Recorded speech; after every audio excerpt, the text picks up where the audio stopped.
Alright, welcome back. Just something to say before we get into this video. I've been saying this at the end of most of my videos, but just to say at the start now, just in case you missed it. I have my tutoring and my new video forms in the description if any of you want to check that out and send any requests. But anyway, there's more information on that in the forms in the description. So let's get into it. Topics, we have moments. This is, as it says, the final boss of mechanics, because it's the last mechanics topic we're doing, and it also is a pretty hard one, especially when you get stuff like ladder problems, rods, hinges, and stuff like that. Connective rate is really boring. It's not really boring. It's okay. I mean, it's just kind of another thing you have to do. And then R alpha, it's kind of like, the best way I can put it is the way there when we're kind of just, learned all the stuff to do with trig. We've done our trig equations, our identities, our more identities. We've done our reciprocal functions. We've done the addition formulae, the compound angle formulae. We've done the double angle formulae, and now we're finally kind of sealing this in. This is our final piece of trig content, I think. Obviously until next year. Let's get straight into the assignment. Now I'm thinking about it. I actually haven't opened OneNote yet, so that might take a little while. But yeah, we're just going to get into that. So, sorry, 1 second. If my OneNote wants to work, that'd be amazing. Right. My performance on section A was not the best, just because I was not in a great mood. And some of the questions are really hard as well. So, first question, this isn't too bad. I mean, these points are on it, so the radius is 1, and because the diameter is 2, radius is 1, and we know the center will be 2, 0, so you can put it in this equation. Next, this question absolutely sucked. So if it has a tangent at this point, we can say that y minus 0 equals some gradient that we need to find, x minus 6, and there should be 2 values of m. No, there's only going to be 1 value of m, because there's only 1 tangent. And then you can rearrange this. And then you can say that... And then you can find the gradient of the radius, like you do in like normal tangents of circle questions. And then flip that and negative it to get the gradient of the tangent of the circle. And then now we have the gradient of the tangent and the gradient of the line, which are both just the exact same. So you can rearrange this into this.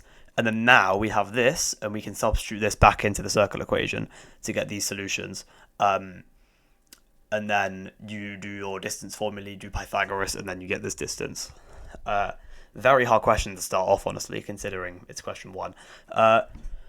This is pretty straightforward, just doing some completing the square, and then you do discriminant, and you just kind of look at this saying, oh, well, if this is less than 0, then it's no roots. If it equals 0, it's 1 root. And if it's either greater than or equal to 0 or less than or equal to negative a quarter, I meant negative a quarter, sorry, with the other ones, then it has 2 roots by setting this thing here. Because if this thing under the square root is negative, then it will have no real roots. And then same with the other ones. With different cases. Part C, find the value of k where this is a tangent. Well, this is just kind of a classic question. You put it in the quadratic, do the discriminant. I skipped a lot of steps here, but you get this answer in the end. Next, we got some binomial expansion. So, haven't done any of this in a while, so just be ready for that. This is the full answer. It's just some expanding. Next, with this one, you can kind of see that the even terms are gonna cancel, or some of them are gonna cancel. You kind of have to figure that out in your head, or you can just fully expand everything and cancel it manually. Then it kind of leads you into like a model question for some reason. But this is just substituting values in. So I and II are just substituting values in, and then 3 is you just say that your answer to this part was 32 times the answer to this part. Now for part D, you get these Lund equations, pretty straightforward. I skipped way too many steps because these first 2 questions took me way too long. So for this one, you bring the power over here, divide these 2 Lunds, and then you can get rid of them to get 1/16 x squared equals x minus 3, and then you can solve that. And then for this next one, you can combine these 2 Lunds and then turn 1 into Lund e, and then cancel the Lunds. All right, finally we're gone from these questions. Still, we're not really safe though. So differentiating the following. So ln of anything times x is just 1 over x, because if you think about it, if you use log laws, you could also do like f dash over f with like normal chain rule stuff, but you could also say that the ln of 8x is just ln x plus ln 8, and ln 8 is just a constant, so it's going to differentiate to 0. Next part, just again, I don't want to say this is just normal chain rule with 2 separate terms. This is quotient rule. This is also quotient rule. You can do it with like product rule if you want, like setting 1 to the power of -1, but I just decided to do this and not simplify it because it doesn't say to.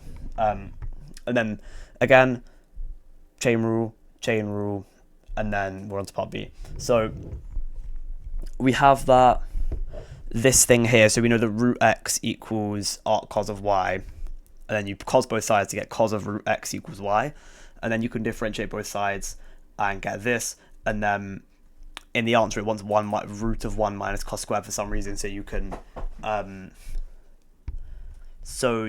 just turn sine of root x into 1 minus cos squared of root x, and that's your answer. These all should be negatives, by the way. I don't know. There should be this should be negative sine x on the numerator, and there should be negative 1 minus cos squared on the numerator as well. All right, so I'm not going to go through. All right, from A to F, this is just normal reverse chain rule GDA stuff. Next, we have this question. This just turns into sec tan, which is the derivative of sec, so you can integrate that. Always remember your plus c's, obviously. 1 over sine squared is just cosec squared, which is another standard result that goes into negative cot. This just turns into sine of 4x, so then it becomes negative a quarter of cos 4x, because this is the compound angle formulae. This one you can just separate and get these 2 separate terms and then integrate, or you can get the 2 separate terms that integrate to make these and then integrate. And then this last one just turns into this, because you turn cos 2x into cos squared minus sine squared, you get a difference of 2 squares, and then they cancel, and you just get that. Alright, we're on question 4, and I'm already losing my voice, so this is great.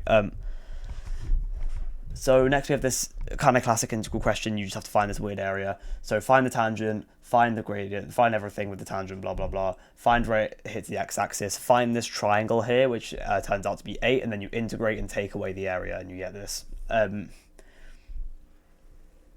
Next, dy by dx of this curve, sec squared x minus cosec squared x. I mean, it's just some product rule, because you could turn that into sec x, cosec x, and then you can differentiate that with product rule.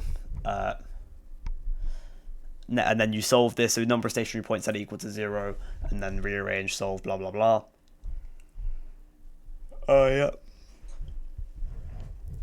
Next, finding the equation of the tangent where x is pi over 3. So substitute pi over 3 into the derivative over here, get this gradient, and then use your straight line equation to find your line that I didn't simplify. Oh, actually, I did say to put it in this form, but too late. Here we have some partial fractions. You actually don't need to do the partial fractions, because, I mean, you know that the 2 over x minus 1 is going to cancel, so you know one of the partial fractions is 2 over x minus 1. And then it says the answer here, it's 4 over 2x plus 1, so it's just 4 over 2x plus 1. Obviously, in the exam, you should prove that, but I was way too lazy to get that done.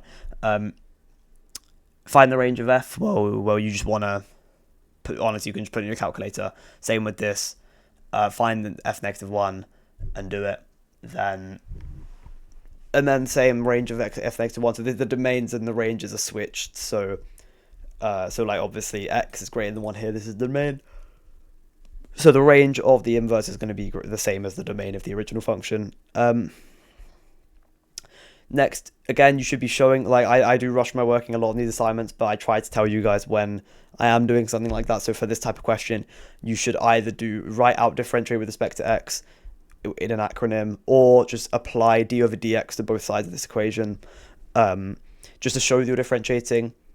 But obviously with this kind of question, you're finding the gradient of the curve. So differentiate, substitute your x and y values in, and you get the answer. Same with these questions. Not going to go over it. You can see that c is 0. Just, I mean, if you do enough maths, then you realize that c is 0. But yeah. And then this one, you can prove this normally, but this is just from doing maths. I realized that you can kind of just see relationships like that when you're fluent enough. Next, part D, differentiate. Like I don't know what to say. I mean, it's just differentiate, rearrange, substitute, boom. Next question. Just remember that that's not even the right notation. Actually, I didn't even realize, but this is not the right notation. But you just have to realize that this turns into the integral from 2 to 1 of the function inside of it, dx. Expand, integrate, and then put the limits in. Then, all right, here you need R alpha, which is new for this week. So if you're watching this Monday, then you won't know how to do this yet. But obviously R is just going to be root of the first number squared times the second plus the second number squared, and then the alpha is kind of the hard part because you have to realize like what it's it's inverse tan of b over a, but you don't know if it's going to be negative or like the inverse of that. So, but yeah, it doesn't really matter. You just sort of get into this form, and then it's a lot easier, very easy to solve. Once you get it into the R alpha form, it's incredibly easy. So. Same set for all these questions. R alpha, solve, R alpha, solve, R alpha, solve, and that's it. These questions are a bit different, so turn this into obviously you could just turn this into cos squared minus sine squared, but obviously you can also, you're gonna have to do this eventually, so get it all in terms of sines, do a hidden quadratic, and then solve. Same with this one. These are all hidden quadratics actually. This two will turn into a binomial. We just turn it into tan x minus 1 squared, or tan 2x minus 1 squared actually, and you get these solutions. Then for this last one, you get these two solutions from doing that, from turning cos x squared into cot. So all cos x squared minus 1 is just cot squared. So you can take away 1 from both sides, get that into cot, and then solve. Next, we're getting onto the applied stuff. Some normal distribution. Another quite recent thing. So this is the classic simultaneous equations thing. So you write out your distribution, write out with your like unknown parameters, you write out the probabilities you know, and then you do the if. So the way you do this on your calculator is you put the z distribution in, so mean 0, standard deviation 1, and then set it equal to 1 over 40, and you get this. Set it equal to 0.9, and you get that. So then you use these values. So you do x minus mu over sigma, and you do equals z. So your z value is going to be the thing you just coded, and then your x value is going to be these values here. That's where these values come into play. And then obviously you have sigma and mu to find, and then you can solve these simultaneously calculator. And then for this, you write out a distribution, and then you can use a calculator to find this. And then next for this one, you use this probability to put it into a binomial distribution. Or no, you use a probability from earlier to put it into a binomial distribution, because the probability that 2 of 4 patients will have to wait for more than 20 minutes. Well, we know the probability that they're going to have to wait for more than 20 minutes is 9/10. So you can put that in a binomial distribution with 4 trials, and then do your px equals 2. Right, long question. Let's go on to question 13 now. I must say section B is a lot easier than this. Or at least there's a lot of short questions in section B. So you have this vector here. Yeah, it's given parametrically, but it doesn't mean too much. Obviously, you can find dy by dx by doing dy dt over dx dt, which I've done here. And then you can substitute t equals 3. You find the velocity vector when t is 3, which is again just from different. For the velocity vector, you just differentiate both these separately, and you'll get this. And you say that they'll be parallel because like it's just in different units. Like the 5 over 7 and the 7755, they're basically equal to each other, because this is just the magnitude of whatever unit this is. Next question, we have some trig. Yep. This is just. I actually hate this question because these are 3 marks in the exam. They just take ages. So just combine the fractions, simplify, simplify, simplify. Combine the fractions. Or no, yeah. Here, combine the fractions, simplify, simplify. Part 3, surprise.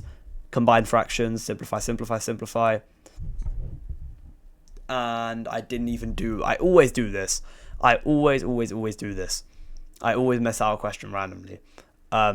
But this one, you would just turn cos x into. You would just turn cot x into 1 over tan 2x You turn cot 2x into 1 over tan 2x, and this is just a flipped version of the tan double angle identity. So tan 2x is 2 tan x over tan squared x minus 1, so it's just a flipped version of that. Right, next to this question, I didn't I didn't skip out this time. Expand, simplify, simple as that. Here you can use the identity you proved earlier to solve this equation. So you know that this is just going to be 2 sine x cos pi over 6, and you can use that to solve. Next, we have some first principles. This isn't that bad. The thing is, I think you're going to have to use first small angle approximations, but I used L'Hopital's rule, which obviously you're not supposed to know yet, but it's just a lot easier. And it's also kind of proved by assumption. But you're right, this is the actual proof. I did like a lazy proof in the next question, but this is the actual proof you're supposed to do. So we know that cos of ax minus 1 over h is going to be... that's supposed to be an h, sorry, that's not supposed to be an x. Cos h minus 1 over h is 0 from the thing that they give us, and we know that sine h over h is 1, so that therefore sine 3h over h is going to be 3. If you think about small angle approximations, sine 3h is just going to become 3h, which is just 3. Or you can use L'Hopital, which I did here.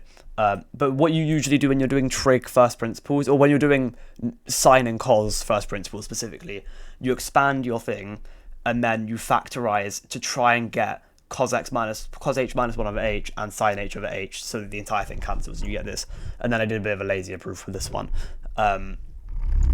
Yeah.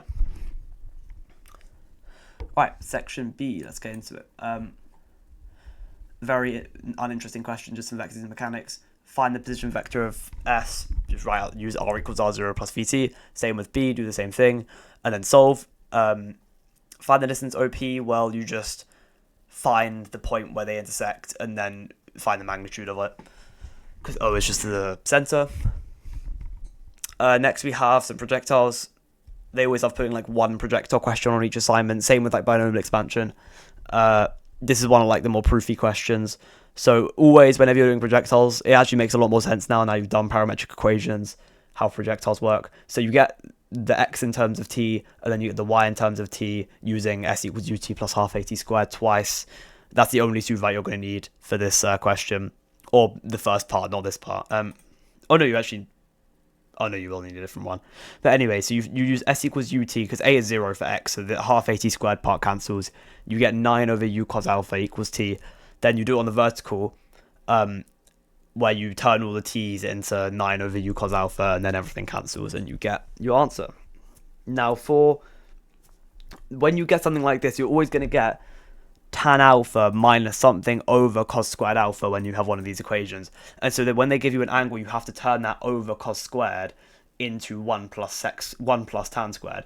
But what I actually did here is I just brute forced it, basically. So I said that u is right here, and I just said that if I rearrange enough, because the only variable we have here is u, because we substitute to 30 into all the angles. So if I just rearrange enough, then we'll eventually get u, where I got this monstrosity of an equation that I got the correct answer from somehow. But there's probably an easy way to do this, because the way you're probably supposed to do this is just go back to this suvat, realize that this is now u cos 20, u sine 20, and then you can just find t from, and it's much easier from here. But what I did, I found u by just brute forcing it, and then you can find t by doing v equals... Oh no, then you can do s equals ut plus half at squared vertically again. Now you actually have u, so you can find t with your equation solver. And then next I use v equals u plus at to find the speeds, because remember you're doing speed, you're going to need to do the magnitude of both the horizontal and the vertical at the end. So you do the final velocity of the vertical, final velocity of the horizontal, and you do the magnitude of both of them, and you get your answer finally. So this is a pretty easy question. It's a kind of thing about conditional probability. So you write your tree diagram out. You don't really need a tree diagram, actually. It's kind of, you could write out probability wise as well. But you say that this bottom thing here is 16 over 25. So the probability that she doesn't leave it at all is 16 over 25. So there's a 9 over 25 chance that she does leave the umbrella at some point. So, and then you divide that by the chances that she leaves the umbrella in only one, and then that's your answer. So it's both over the last one. So it's leaves her umbrella given that leaves her umbrella in only one of them, given that she's already left the umbrella. That's basically what we're asking. Next question, we have a VT graph. You have to figure out from this thing that the reason why they give you this information is because, firstly, because you have to put it here, but also you have to find the velocity by using the acceleration, and then you can kind of draw it out like this, and then set up your equation because it tells you the total distance. If you remember from like the first week when we did VT graphs, and then now we're finding the total distance when it's moving at a constant speed, which is just this square here, so 12t, and you get your answer. This was a long question. So this is just how many standard deviations below the mean. So you just do how many fives are in 5.8. So 5.8 over 5. This question, you set up your distribution. So you just do less than this lifespan that they just said. Next, you set up your a completely different distribution. And you say between this is just calculator stuff. But yeah, so now needs to jump this amount to qualify. So with a single jump, you can just do this normally, but with 3 jumps, you need to set this up binomially and say that he only needs to get 1 jump. So it's y is greater than 1, or no, y is greater than or equal to 1, where y is the number of times that he makes the jump. Or you could just do 1 minus p of y equals 0, and you get this answer. Next, Jesus, another part. Also, the assumptions are just binomial distribution stuff, so independent events, fixed number of trials. But the best example for this is that, like, he's going to get tired after doing his first jump, so there's a less chance he's going to make it on the next jump. Next, we have this, another normal distribution. What a surprise. So you set up your distribution, find this probability, and then you just multiply this probability by the sample size. So if there's a 0.7734 probability, there's going to be around this many out of 2,000 that have this mass. Next, stem and leaf diagrams. Why is this even in the syllabus in the first place? But anyway, finding the lower quartile is just this value. Median is 32. Find the value. Well, this must be. They must both be 30, because otherwise, if one of them's 31, then it's going to be higher, because they both must be 30 for it to be. Because the median is going to be in between x and 4. That's going to be the median. So, 3x. It's going to be in between 3x and 4. So if x is anything higher than 30, then it won't be 32. It'll be like 31.5 or something like that. Yeah. Well, no, not 31.5, like 32.5. And therefore, because x is 30, w has to be 30 as well, because they have to be the same. Possible values of the upper quartile, where it's either which is what y and z could be. So it's either 38 or 39. Next, we have a pretty easy question. So we have this thing here, where it tells you the variance of this random variable, and you have to use the normal approximation of the binomial to find it. So you use this thing here. So NP times 1 minus P is the variance when you're doing the normal approximation of binomial. You have N, so you can put this in, and then you solve for P. You know that P is less than a half, so because there's 2 solutions here, which is P is equals 0.75, P equals 0.25. But it tells you that P is less than a half, so you just have to look at that solution. Mean is always going to be NP. This is in the formula book. So this is NP. The expected value is just this. So you have P, you have N, you multiply them, get this, and then you just put this in your calculator to find this. Next, we're starting the hypothesis test hell. There's the next few questions.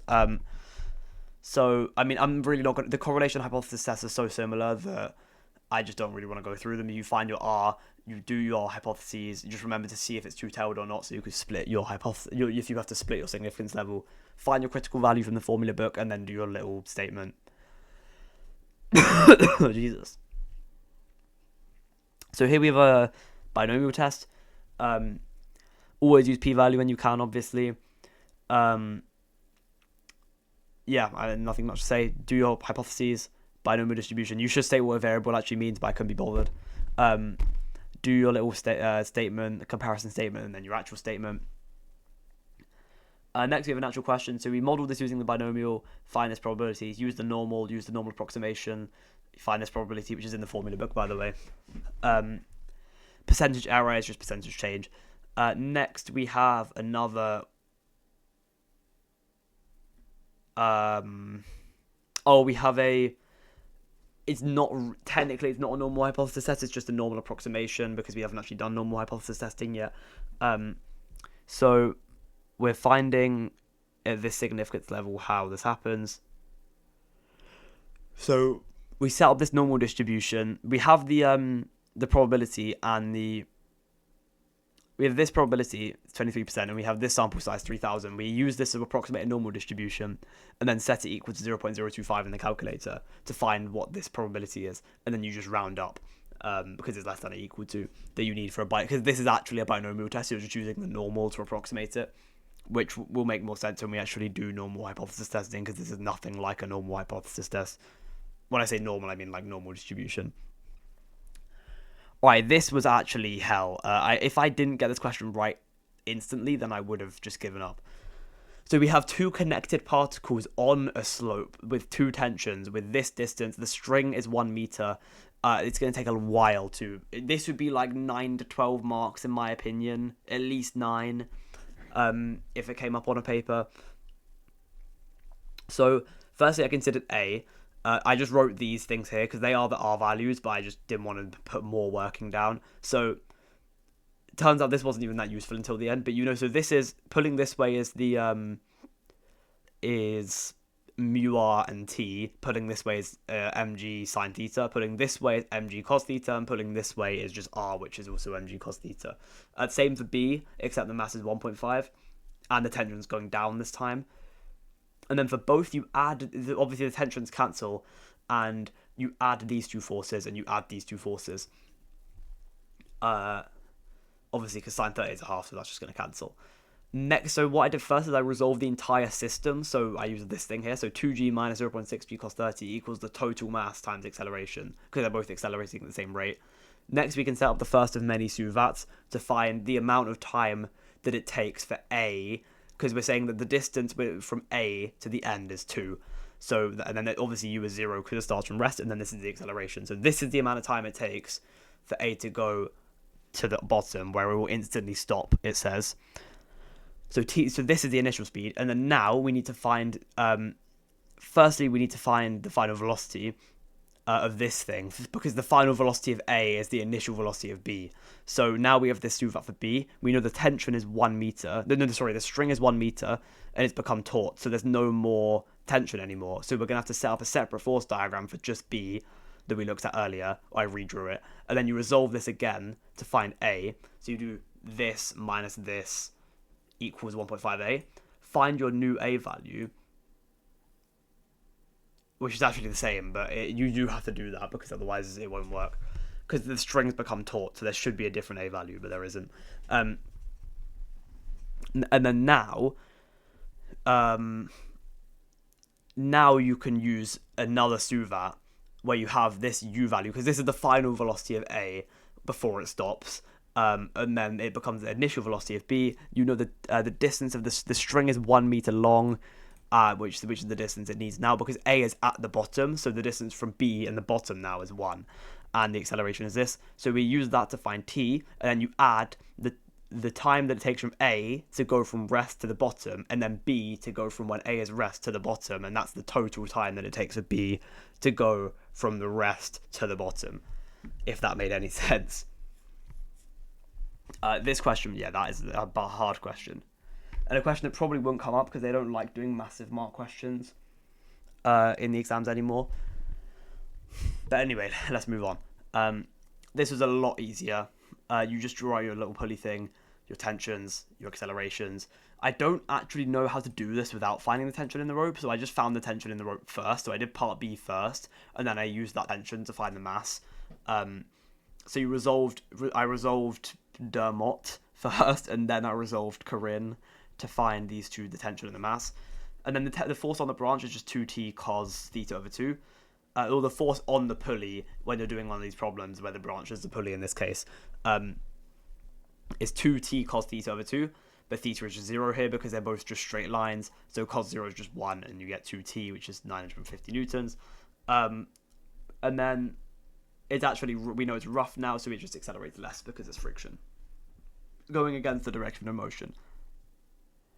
This was actually quite another easy question, so it's just some Suvat stuff. The how long it's above 2 meters. Well, you say that you find how long it's going to take to get to 2 meters, and the initial is 14, and acceleration is negative g.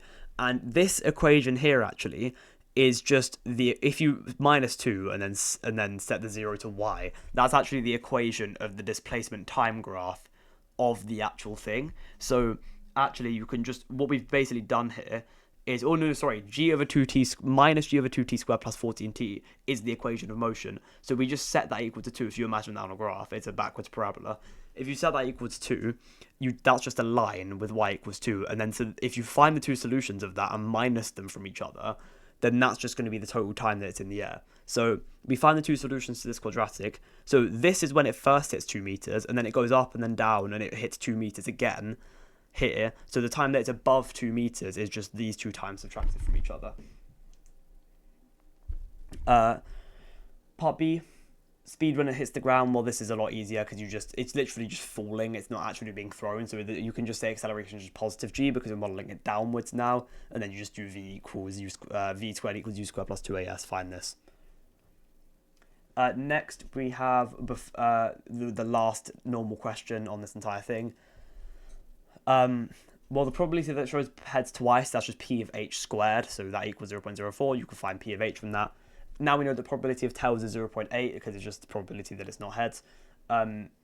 Probability that it's tails both times is just p of t squared, which is this. Next, the probability of heads is p, write that down. Probability that it shows heads exactly 1 in 2 throws. Exactly once in 2 throws is that. So if you think about that as a tree diagram, so it could either hit heads twice, hit tails twice, or hit heads and tails in 2 different combinations. So 2 times, so there's p of h times p of t is it hitting heads once, but there's 2 combinations of that, so that's going to equal 0.42. If you draw the tree diagram, now you understand that more. And then you know that p of t is 1 minus p of h is p, so you can just do this and then solve for p. Now, I don't know what they were smoking when they made this last question, because I remember when I first clicked on the assignment, there was a normal distribution hypothesis test, which we haven't actually learnt yet, and it was crossed out because they were about to replace it.